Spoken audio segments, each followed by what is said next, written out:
ትምህርት ሚኒስቴር አዶናይ የሚጠይቀው ነው ያልከው አንተን ደግሞ ፍትህ ሚኒስቴር መጠየቅ ነው። እንገራችሁ ይህ ብትሸከም ኖሮ ውስጤ ላይ ምቀኝነትና ወረኝነት አትጎናጸፍ ነበር። ራሴን ማላጠፋው የመኖር ምክንያት ኖሮኝ ሳይሆን ራስን ማጥፋት ያጥያት ስለሆነ። ሰላም የተወደዳችሁና የተከበራችሁ የዘመን ቲዩብ ቤተሰቦቻችን እንደምን አላችሁ? እንግዲህ ለዛሬ እጅግ በጣም አስተማሪ የሆኑ ቪዲዮዎችን ይዘንላችሁ መተናል። እስከ ቪዲዮ ፍጻሜ ድረስ አብራችሁን ሁኑ። ሰብስክራይብ፣ ላይክ፣ ሼር፣ ኮሜንት ማድረጋችሁን አትዘንጉ። ቀጥታ ወደ ቪዲዮቹ እንገባለን። ትምህርት ሚኒስቴር አዶናይ የሚጠይቀው ነው ያልከው አንተን ደግሞ ፍትህ ሚኒስቴር መጠየቅ አለ። ትምህርት ሚኒስቴር በተለይ ፕሮፌሰር ብርሃኑ ነጋ እየሰራ ያለው ነገር በጣም አፕሪሺየት የሚደረግ ነው። በተለይ የትምህርት ኳሊቲን በኢትዮጵያ ውስጥ ለማምጣት ትልቅ ስራ እየሰራችሁ እየደከማችሁ እንደሆነ እናውቃለን። ፍለፊት ዛሬ መጥቼ የምናገርበት አንዱ ነገር ምንድነው? የተበረዘና የተመረዘን አመለካከት ልበለው የሚያስፋፋውን ይሄንን ከልት የሆነውን ነገር መንግስት ዝም ማለቱ ወይም የትምህርት ሚኒስቴር ዝም ማለቱ ለኔ አግራሞት ፈጥሮብኛል። እናንተ እዚህ ጋር ተለፉት ነገር እዚህ ጋር የሆነ ሰው ያበላሸው ነው። ስለዚህ ትምህርት ሚኒስቴር ዝም ማለት አለበት ወይ? ተማሪን አትማር ከማለት የሚበልጥ ምን አይነት ወንጀል ኢትዮጵያ ውስጥ እንዲሰራ ነው የሚፈልገው? አታጥና፣ ዶክተር መሆን ምንም አያደርግልህም፣ ሰነፉን እንደዚህ አይነት እርኩስ የሆነ ነገር መንግስት እንዴት እንደታገሰው እንደው የሚናገሩት ነገር ትክክል የሚመስል ነገር ቢኖረው ተናጋሪዎቹ ግን ከአዶናይ የባሱ መሆናቸው ንግግራቸውን እንዳንቀበላቸው ያደርግ። አሁን ራሱን ይሄ ነብይ ብሎ የሚጠራ ሱራፌል የሚባል ግለሰብ ከጥቂት ዓመታት በፊት ካናዳ ውስጥ ፕሮግራም አዘጋጃለሁ ብሎ ብዙ የታመሙ ሰዎች እንዲጸልይላቸው ብዙ ሰዎች ከስራቸው ቀርተው ሴቶች ወንዶች ተሰብስበው ቶሎ ዘይት ቸብችቦ ሽጦላቸው ገንዘባቸውን ሰብስቦ ከኤርትራውያንና ከኢትዮጵያውያን ስታውስ ውስጥ እጸልይላቸዋለሁ ብሎ ሌላ ኤክስትራ ገንዘቦችን አሰባስቦ ምን ብሎ ተደብቆ ገንዘቡን ከሰበሰበ በኋላ ለማንም ሳይጸልይ ሳያገለግል ጠፍቷል። ቅርብ ጊዜ እንደውም አደባባይ ላይ ተበደልን የሚሉት ሰዎች በወከሏቸው አገልጋዮች በኩል በገንዘባችን ላይ ኢሞሽናል በሆነ በሳይኮሎጂካሊም ጎርተህናል፣ ቃልህን አጥፋል፣ በጣም ብዙ ሰዎች በአንተ ዲስአፖይንት ሆኗል ብለው ለገንዘብ ያለውን ፍቅር ልክ እንዳልሆነ በአደባባይ ወጥቶ ይቅርታ የማይሉት የሆነ ለሌላ ዘረፋ የሚያመቻች ነገርን አድርጓል። ቅርብ ጊዜ አዶናይ ራሱን የቻለ ንግግር ውስጥ ስህተት ሊኖርበት ይችላል፣ ደግሞ አለበት፣ ምንም ጥርጥር የለውም። ሰግጡ ምናምን መደደብ ነው ምናምን ያለው ሮንግ ነው፣ ትክክል። ግን አንተ እሱ ያንን ሰግጡ ያለውን በአፉ ደድቡ ያለውን በአፉ አንተ ግን በህይወትህ እኮ ኖረህ አሳይተህ ከታመሙ ሰዎች፣ ከበሽተኞች፣ ከምስኪኖች እግዚአብሔርን ተስፋ አድርገው ከመጡ ሰዎች አዳራሽ ከተህ እግዚአብሔር ያልተናገረህን ቅርብ ጊዜ ራሱ የ4 ኪሎ ዘንዶ ተወጋ ምናምን ብለህ ህዝቡ ሁሉ እንዴት እንዳላገጠብህ ተመልክተሃል። ራሱ የጠቅላይ ሚኒስትር ጽህፈት ቤት ቢሮ ቤተመንግስት የመቀየር እቅዱን ካሳወቀ በኋላ ልክ እግዚአብሔር ሚስጥር እንደገለጠልህ አድርገህ ሿሿ ስትሰራ እንደነበረ የአደባባይ ሚስጥር ነው። እንግዲህ ማንን ነው የሚመክረው የሚለው ነገር እዚህ ሀገር ላይ ያሳስበኛል አሁን። ምክንያቱም እነዚህ ሰዎች እየተናገሩ ያሉት በሌላ ጉዳይ ነው። ለምን ከአንድ ወር በፊት ወጥተህ ካልተናገርክ? ለምን አልተናገርከውም? አዶናይ ተቀባይነቱ ከፍ ባለ ሰዓት በጣም ብዙ ሰዎች ከሱ ጋር አብረው በነበሩ ሰዓት፣ አሁንም አብረው ያሉ ሰዎች አሉ። ተቀባይነቱን ሙሉ ለሙሉ አጥቷል እያልኩ አይደለም፣ ግን በቃ እቺን የቲክቶክ አዋርድ ሽልማት ላይ ማርያም ካለ በኋላ በግማሽ የሚያከለው የፕሮቴስታንት ተከታይ እሱ ላይ ጥያቄ አሳድሯል። ራሱን ችሎ ነገሩ ትክክል አይደለም መታየት ቢችልበት ሌላ መንገድ ይኖራል። በፕሮቴስታንቱ ሳይድ አዶናይ ላይ ሃይማኖታዊ ነገር ከመናገሩ ጋር ተያይዞ ጥያቄ ምልክት ውስጥ ሲወድቅ ብቅ ብላችሁ በዚህ ደካማ ጎን በኩል የራሳችሁ መልክ ትምህርት ሚኒስቴር አዶናይ የሚጠይቀው ነው ያልከው አንተን ደግሞ ፍትህ ሚኒስቴር መጠየቅ አለበት። ምክንያቱም በጣም ብዙ የሐሰት ትንቢቶችን የተናገርክበት፣ በጣም ከብዙ ሰዎች ገንዘብን በክርስቶስ ስም በቤተክርስቲያን ስም ማኑፕሌት አድርገህ የወሰድክበት፣ የምትኖረው ሌክዠሪ ላይፍ እንኳን በእግዚአብሔር ስም በተደረገ ነገር የመጣ የተዘረፈ ነው። ከዚህ በላይ ትውልድን የሚገል፣ ከዚህ በላይ ጀነሬሽን እንዳይሰራ በእግዚአብሔር ስም እንዲነግድ የሚያደርግ ወንበዴነት አለ ካንተ በላይ? አትሊስት አዶናይ እግዚአብሔርን ስም ይዞ ወይም ወንጌል ሰባኪ ነኝ ብሎ አይደለም ቢሳሳት የተሳሳተው፣ ትክክል ቢያደርግ ትክክል ያደረገው።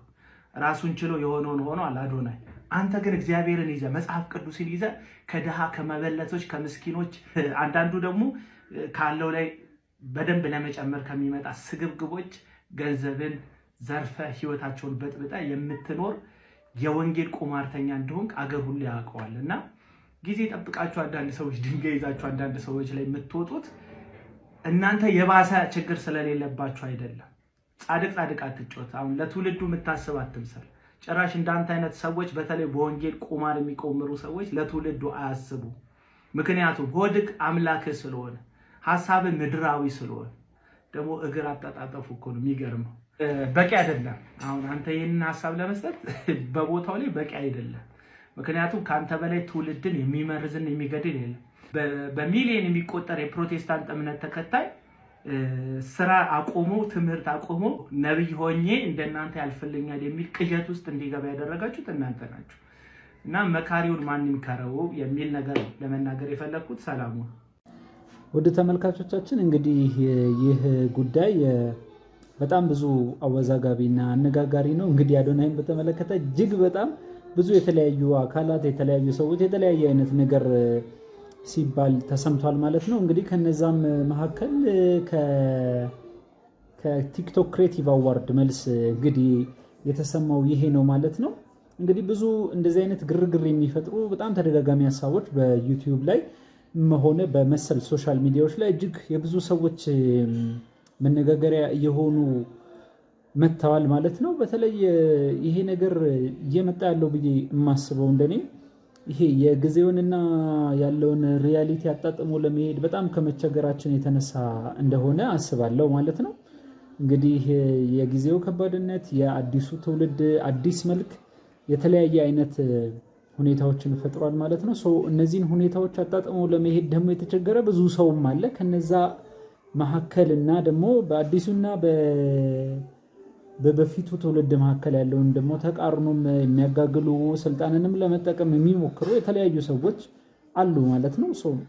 ሁሉም በራሱ መስመር በራሱ መንገድ ቢሄድ መልካም ነው እንላለን ማለት ነው። አሁን ደግሞ ወደ ቀጣይ ቪዲዮአችን እንሻገራለን። ማንን እንፈራ መስላችኋል? አውባሪ you're hating us።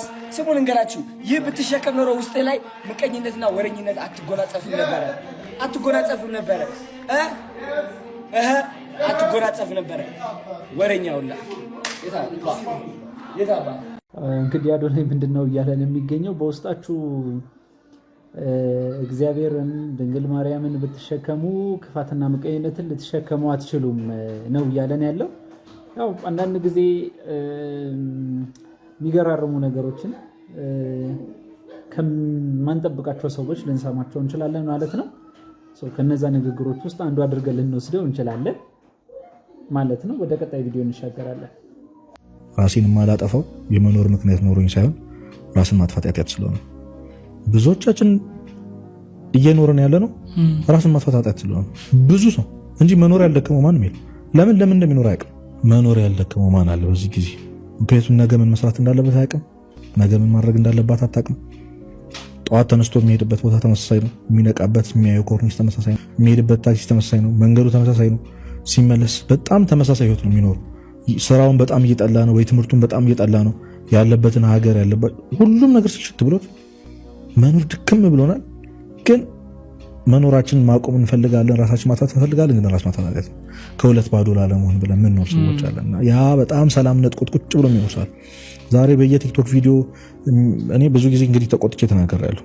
ሰላም አንተ ልታጣ ትችላለህ፣ ተስፋ ልቆርጥ ትችላለህ። ያን ተስፋ መቁረጥህን ግን በሆነ በሚያምር ጥቅስ አድርገህ የሚያሳዝን ክላሲካል አድርገህ መፖሰቱ ግን አይገባኝም። እንደኔ አይነት የሚሰማው ስሜት አለህ ምናምን ብለህ ሰውን ለምን እንደዛ ታደርጋለህ? እና እንደዚህ አይነት ፖስቶች ስር የምታየው ቺርስ ይባባሉ። ቺርስ ራስን ማጥፋት ኃጢአት ስለሆነ ብቻ ለምንኖር ምናምን። ይሄ በትክክል የምኖርበትን ዓላማ አለማወቅ፣ የተፈጠርክበትን ዓላማ አለማወቅ እና ያንን የምታገኘው ቤተክርስቲያን ውስጥ ነው። ወደ እግዚአብሔር ስትቀርብ ነው። ለምን እንደፈለገ ይነግርሃል እግዚአብሔር።